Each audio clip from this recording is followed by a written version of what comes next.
Hello, Rachel Service here, the CEO of Happiness Concierge and the author of There Has to Be More, the Essential Guide to Personal Growth. Let's step through the 5 steps of the growth cycle. Step 1, own it.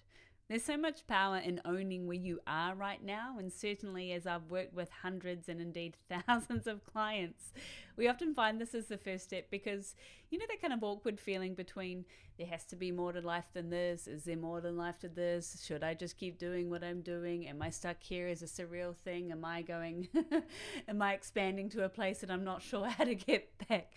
If you feel like that, like I certainly have, and my clients certainly share with me that that's how they feel, I encourage them to put a proverbial line in the sand to own where you are right now.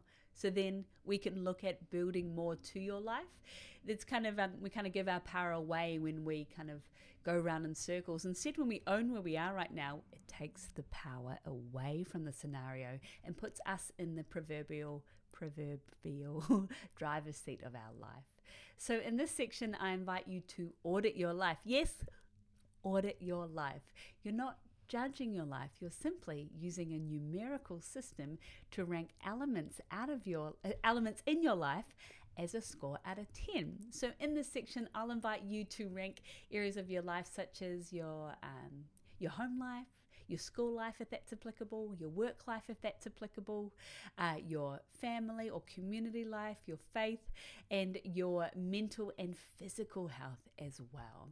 And the reason we do this is nothing exists in a vacuum. If I've learned anything, often when something feels a bit, I'm not sure in one category, chances are in another category it's causing us to pause as well. So as you go through this process, you'll be invited to rank elements out of your life out of a score of 10, and I strongly urge you to write down an instinctive number, e.g., don't give yourself too much time to think and ah about the score. Write a score that feels instinctive to you. Now, the benefit of having the workbook is that you can scribble away on the workbook without, mucking up your copy, and you can share your copy as well. Or you might like to use a piece of paper if you'd like to keep it away from your printed copies. So as you go through this, you instinctively give your life, your home life, your physical health, your mental health, your school life if that's applicable, your work life if that applies to you, and you'll give it a score out of 10, and then I'll invite you to do a little bit of a short list. I'm not asking you to make changes, no. I'm purely using this tool to help you identify really quickly, like, oh, that area over there, that could do with a bit of love. Or that area over there, that might need to do with a bit of pruning. Or that area over there, that's why that feels too hard. As I've mentioned before, specific questions get specific answers. And it's this kind of almost clinical way of going through your life and inside it, assigning a non-emotive numerical system to elements of your life actually enables you to limit any overwhelm you might feel and insert more of a problem-solving mindset. It's incredibly powerful for clients in my care.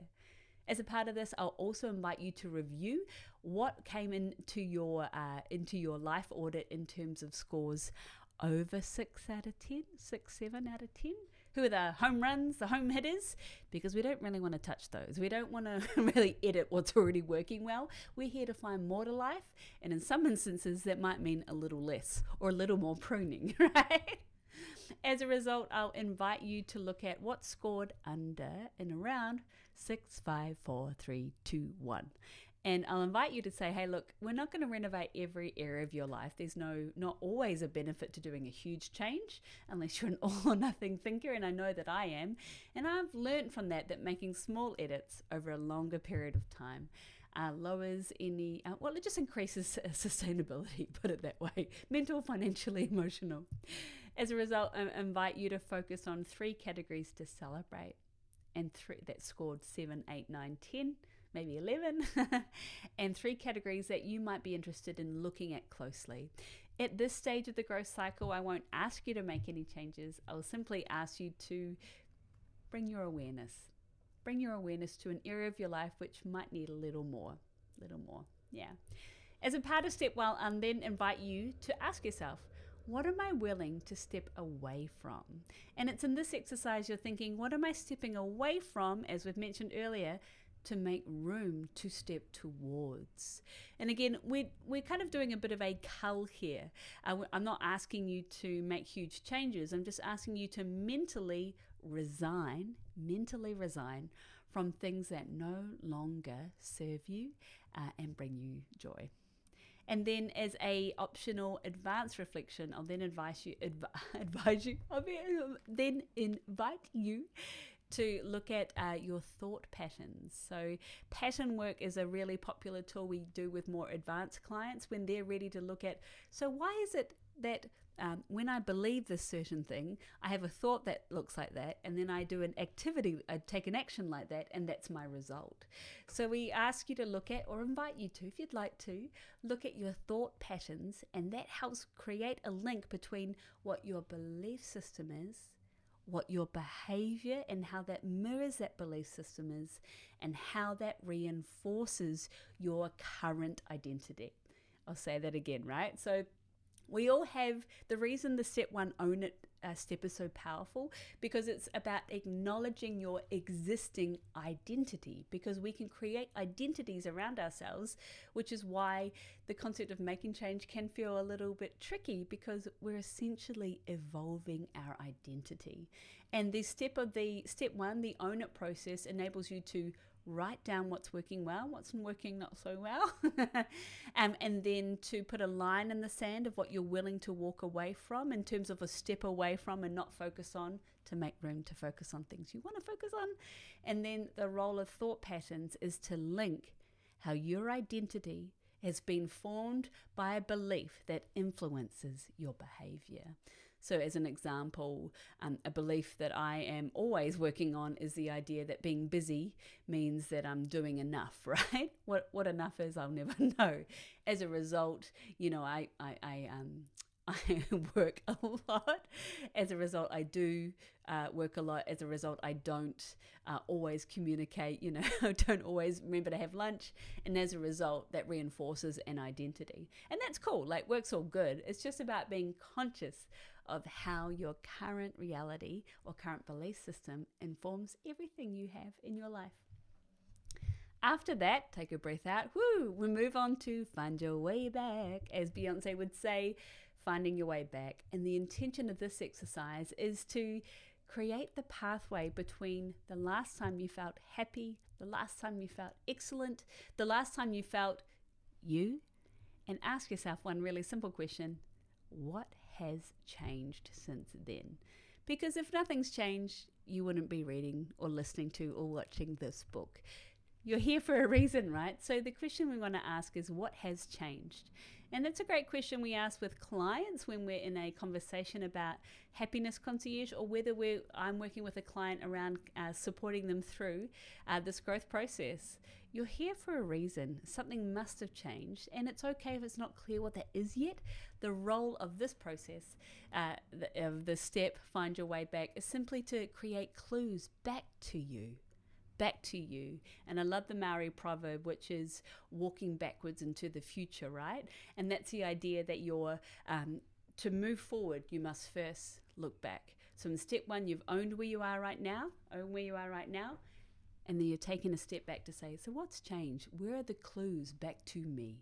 Because I'm always, I have so much in my heart and so much in my mind and soul. Sometimes circumstances can cause me to evolve in ways which aren't reflective of the real me, the beautiful me, the powerful me, the empowered and autonomous me inside. As a part of this, I'll invite you to design your own catchphrase. So you'll design a catchphrase that represents what you're walking away from, as we mentioned in step one, to what you're going to move towards. So, for example, the catchphrase might be, I'm walking away from tired, burnt out rage, as I did in my TED Talk very publicly, how to break up with your public identity, to make room for pink suit, energized, dog walking, lunch eating Rachel, right? And it's extremely powerful. So it's a deep process, and it's a very worthwhile one. I promise. It's a game changer. So by the time you've owned where you are and you've focused on what's changed, you've actually cleared the decks. You've cleared some of the emotional decks around why am I answering the question, why am I here? Why do I feel this way? You're lowering the uncertainty and you're increasing the certainty. And with certainty, we can then take control, which is why I ask the next question, what do you want? I can't ask this question until we've owned where you are right now, sticking the line in the sand, understood where we've come from, and know where to go next, because we must understand ourselves to take positive steps forward, which is why we look at the I want list. And many of you watching, listening, and reading will be so familiar with this game-changing tool where I ask you 3 questions. What do you want to feel? What do you want to have? And what would you like to achieve? As part of this process, I'll invite you through a prioritization process, because chances are you're going to write down everything that you ever want to do. I know I did. And I invite you to write down everything. And in the workbook, we include not 1, not 2, but 3 I want lists because of this. And I'll invite you to choose 1, 2, 3 things that you'd like to create a habit around. The habits that we take every day influence our future success. Yeah. As a part of that, I'll then invite you to list your non-negotiables. Non-negotiables are kind of like what I'm not willing to do, because we create certainty when we're clear on what we will do and what we won't do. And fun tip, it's a great negotiation hack when you're clear on what you do want and what you're not bothered about. It's a great way to mitigate overwhelm as well. What do I need to do and what is a nice to do? It's a great way to lower your to-do list. So I'll ask you to list your non-negotiables to set you up for success. And then the coolest part, I'll invite you to create your own definition of success. Mwah! You know, the cool thing about this process is when you create your own definition of success, you always also get the power to create your own definition of failure. That's right. There's no failure on other people's terms here. It's all about what does success look like to you? And conversely, what does your version of failure look like? You're really in this process taking control over what you want, what success looks like to you on your terms, so you can live a life that reflects your version of success. Is there really more? Because of this work, because of you, there is. And in the 4th step, we look at the game plan. Now, the cool news is that once you've got to the game plan, you kind of done most of the thinking, right? So as part of this, I invite you then to start pruning the tree, culling. And what I mean by that is looking at your people audit. We know everyone around us influences, validates, or reinforces a version of us. And I simply ask you to focus on find your way back. Go back to the person who the most happy, fulfilled, fantastic, wonderful, and if that's a stretch, when you most felt like you, and ask yourself, who in my circle existing enforces, reinforces, validates that, endorses that view, and who in my circle might dull that light, who might have a belief system that's a little out of touch with where I'm at right now, or a little old-fashioned, or I've got a different view, right? And as part of that, you'll be invited to think who's not on this list and who could be. And it doesn't need to include people you don't. It doesn't need to include people you know. It could include people you follow online as a starting point, for example. Because hey, when we grow, sometimes it's about keeping what works, and then it's about adapting and growing to extend our network, extend what we are capable of. As a part of the game plan, of course, I'm going to invite you to do a prioritization. I like to say lower your expectations and triple the amount of time it's going to take you to do it. So the reason I'm so specific about being specific and about prioritizing your actions and agreeing what you will do and what you won't do is because I want to lower any sense of uncertainty so you can focus on what you can control, what you do.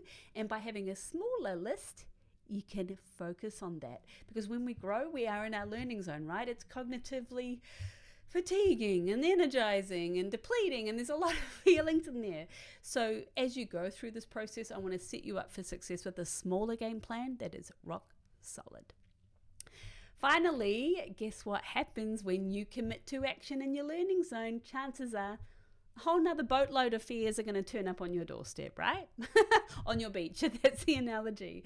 It's just how the brain works. It wants to keep us safe, right? So as an example, let's say you've committed to your game plan, you're going to take one step of action, you've done a people audit, you're going to take one step of action, boof, chances are you will be having conversations either with your inner critic or maybe a little bit of doubt, or even, I want this, I'm feeling some kind of way. And certainly I know that to be true for me. My mind likes to do all sorts of crazy stuff when I'm growing. And I just, I like to remind myself, I like to set people up for success by saying before they launch off to their either small edit or refined edit or big edit, what will stop you from succeeding?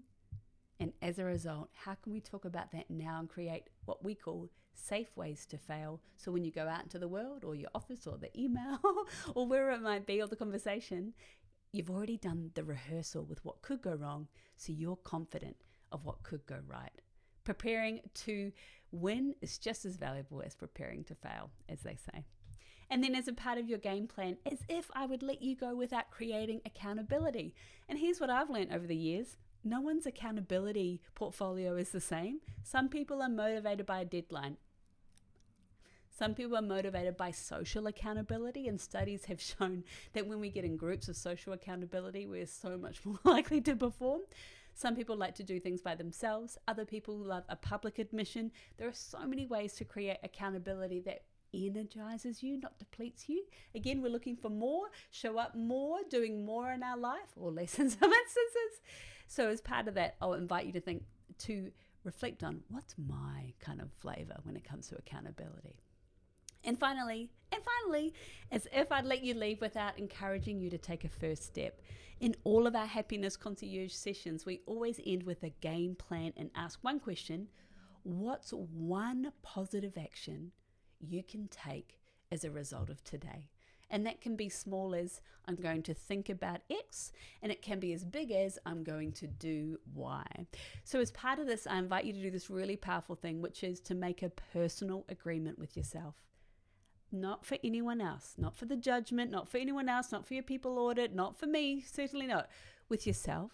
Because when you create an agreement with yourself, you're telling yourself, I can trust me, I respect me, and I won't let myself fail. And if I do, it'll be on my own terms, right? Hair flick. So I invite you to do that. I'll invite you to look at any lingering fears, if there are any, and just know it's completely typical if this does happen. And then, of course, I can't let you leave again without celebrating the small wins. Research has found in the endless pursuit of motivating employees a sense of a progress principle, that is, celebrating the wins as you achieve them, motivates almost all of us. So I'll enable you to celebrate the wins.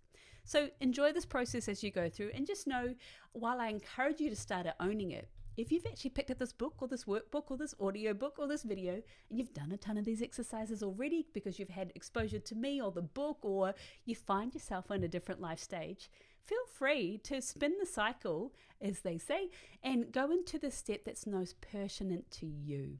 So for example, you might be clear on what you want, and you might be having a little bit of trouble taking the first step. You might jump into the game plan, which is 1, 2, 3, 4, which is step 4, right?